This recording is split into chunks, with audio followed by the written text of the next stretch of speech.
కాబోతున్నాడమ్మా వాళ్ళు మొహం షీట్ కేసి దాచేసుకుంటా. ఇప్పుడు దాకా బాగానే మాట్లాడారు, అరగంటలో మారిపోయాడంటే.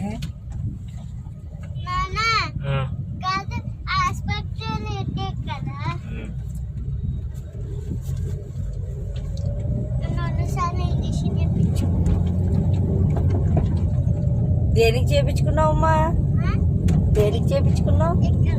దేనికి? జ్వరం వచ్చిందా? భయం వేయలేదా మరి?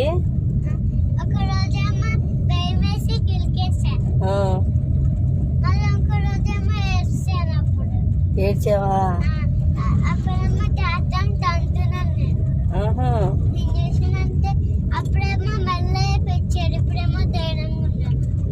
డాక్టర్ ధైర్యంగా ఉన్నాను చేయడానికి. సరిగ్గా కూర్చొని చెప్పు మరి.